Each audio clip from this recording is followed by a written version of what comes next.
सभी साथियों को जय भीम, नमो बुद्धाय, संघम नमामि। इस सप्ताह की जय भीम बुलेटिन खबरों की तरफ हम बढ़ते हैं।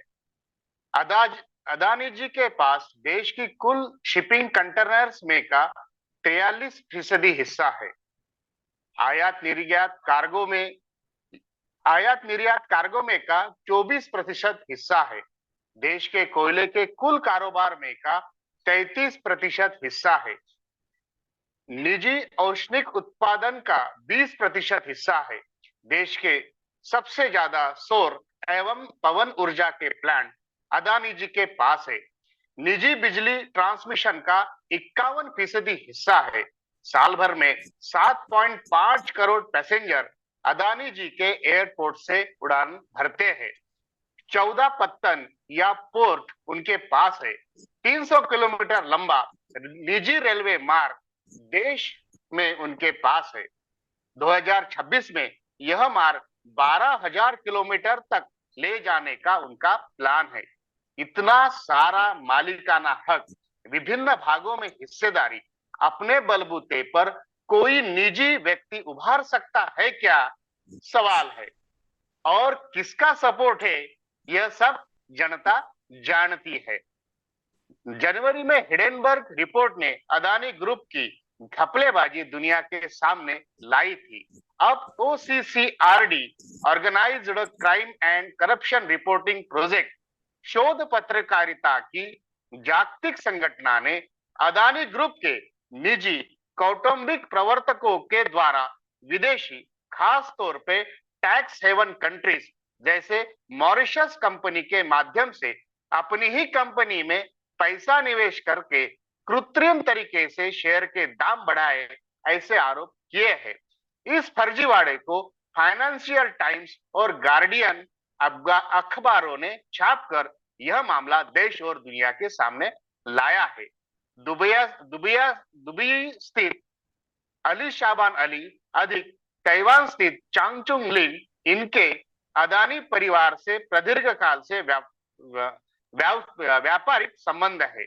इनके द्वारा शेयरों की खरीदी बिक्री की गई। इस कारनामे में विनोद अदानी, गौतम अदानी जी के भाई हिस्सेदार भागीदार थी, ऐसी खबर इन्होंने दी है। देश और दुनिया के करोड़ों निवेशकों को अपनी ओर खींचने के लिए ऐसे कारनामे करना, क्या यह प्रामाणिक कारोबारिता है? प्रश्न है। क्या देश की सरकार इनकी जांच करेगी? प्रश्न है। हर 5 साल में आने वाला चुनाव लोगों के सवालों को छेदने का, भेदने का, उत्तर पाने का, या किमान रूप से इन प्रश्नों पर ध्यान खींचने का एकमेव मौका होता है। दरिद्रता, विषमता, बेरोजगारी, आर्थिक उन्माद, द्वेष, हिंसा, लोकशाही मूल्यों का जतन, इन प्रश्नों पर बहस चर्चा ही नहीं हुई तो चुनाव का महत्व ही नहीं रहता। हम देख रहे हैं लोकशाही का आशय एवं आकार लगातार संकुचित हो रहा है।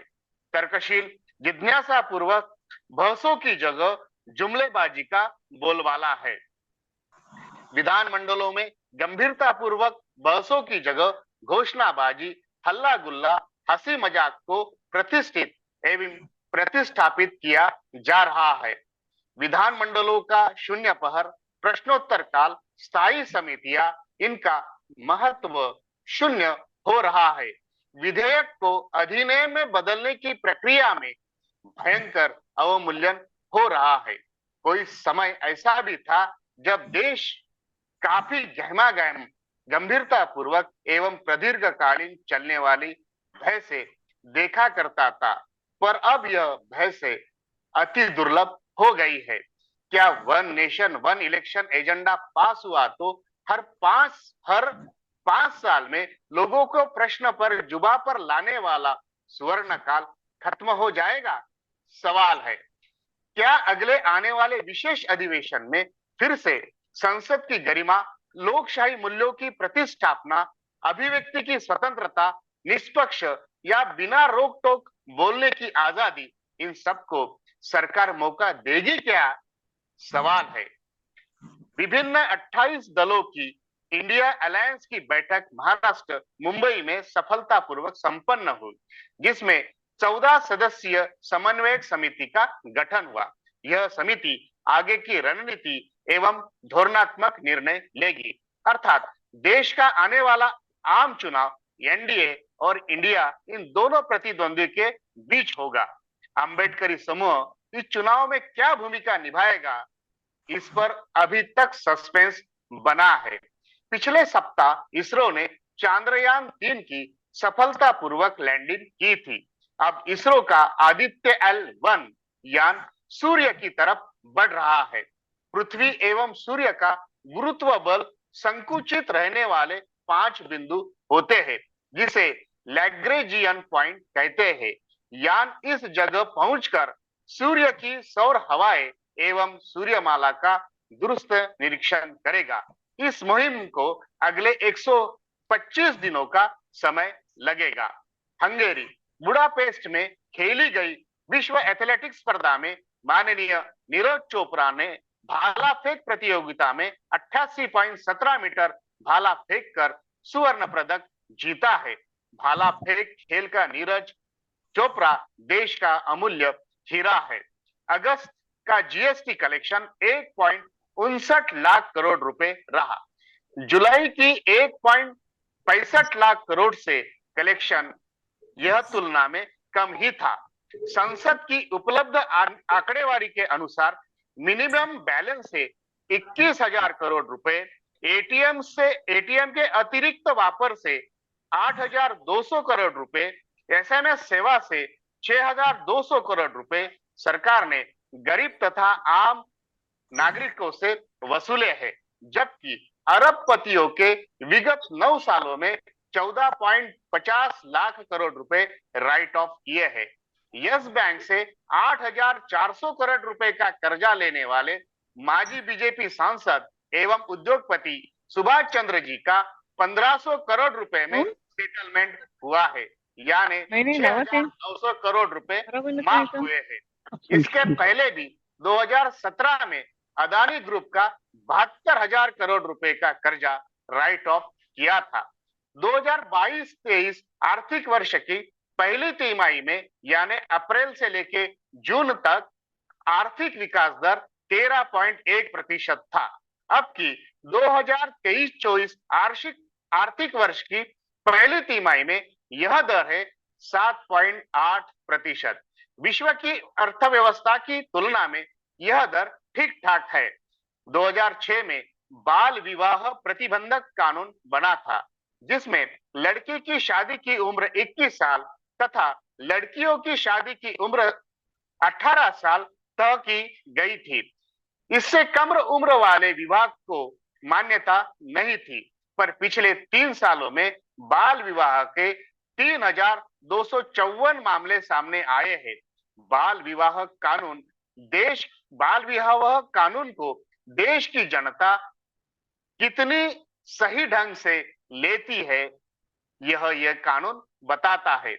चीन के ग्लोबल टाइम्स सरकारी अखबार में सोमवार को चीन का मानचित्र छापा गया, जिसमें अरुणाचल प्रदेश के साथ अक्साई चीन प्रांत को उसके देश का हिस्सा बताया गया। ध्यातव्य हो, 1962 के भारत चीन युद्ध में चीन ने हमसे अक्साई चीन प्रदेश छीना था। इस पर भारत सरकार ने कड़ी आपत्ति जताकर विरोध किया है। महाराष्ट्र नागपुर राष्ट्र संत तुकडोजी महाराज नागपुर विद्यापीठ में अगड़े विचार धाराओं की संगठनाओं ने सभी प्राधिकरणों पर वर्चस्व बनाया है, जिससे विद्यापीठ के सिलेबस में कांग्रेस पार्टी का इतिहास कम किया गया तो बीजेपी का इतिहास शामिल किया गया है, जबकि कम्युनिस्ट पार्टी का इतिहास सिलेबस से बाहर किया गया है। देश विदेशों की ज्यादा से ज्यादा बड़ी कंपनियों तथा संस्थाओं में प्रमुख पदों पर उच्च पदों पर दक्षिण भारत के प्रबुद्ध इंटेलेक्चुअल लोगों का दबदबा है। दक्षिणी भारत के राज्यों ने शिक्षण व्यवस्था एवं दर्जाओं में रंच मात्र समझौता नहीं किया, जिससे इनको यह बड़ी बड़ी उपलब्धियां मिली है। अर्थात मानवीय समाज को शिक्षा व्यवस्था कैसे बुलंदियों पर पहुंचाती है, यह इसका श्रेष्ठतम उदाहरण है। पीड़ित कमवयस्क लड़की की आइडेंटिटी समाज माध्यमों पर उजागर करने से अर्थ न्यूज के सह संस्थापक माननीय मोहम्मद जुबैर जी पर यूपी पुलिस ने एफआईआर किया है। अर्थ न्यूज फैक्ट चेक नाम का प्रोग्राम चलाकर देश में फैल रही झूठी खबरों की तफ्तीश कर सच्ची खबरें दिखाती है। इसके पहले भी इन पर यूपी पुलिस ने एफआईआर किया था। सिलेंडर के केवल मात्र 200 रुपए दाम करने पर केंद्र थपथपा रहा है अपनी पीठ।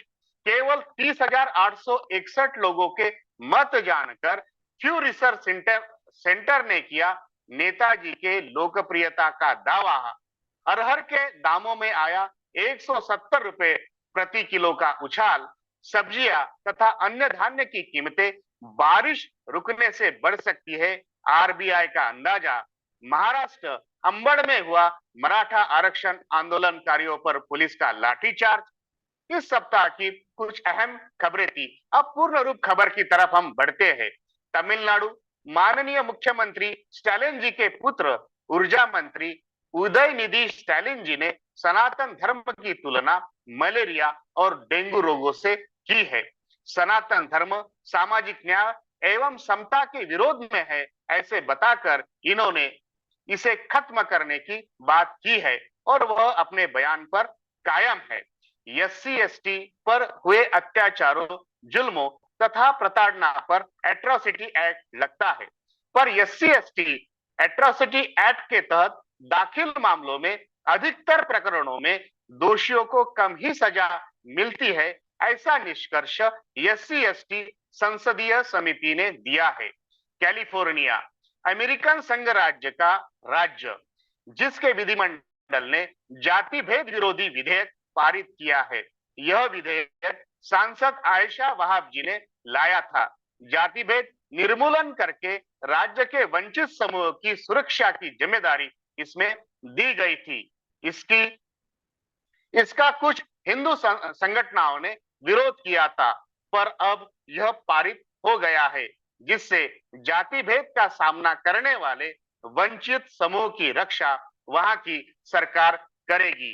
एससी एसटी एक्ट में कम सजा होना, कैलिफोर्निया में जाति भेद विरोधी कानून पास होना, इन दो मामलों में पहला मामला समाज के टुकड़े टुकड़े होने पर समाज को क्या भुगतना पड़ता है दिखाता है, तो दूसरा मामला समाज एकजुट होने पर न्याय कैसे मिलता है समझाता है।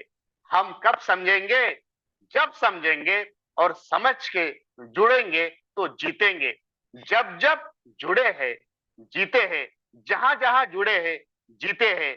आओ जुड़ते हैं, जुड़वाते हैं। इन्हीं शब्दों के साथ जय भीम बुलेटिन को विराम देता हूं। सभी के सहकार्य के लिए धन्यवाद। सभी को जय भीम, नमो बुद्धाय, संगम नमामि। आपका नम्र आशीष धम्मदर्शी, समन संघ, यवतमाल, महाराष्ट्र।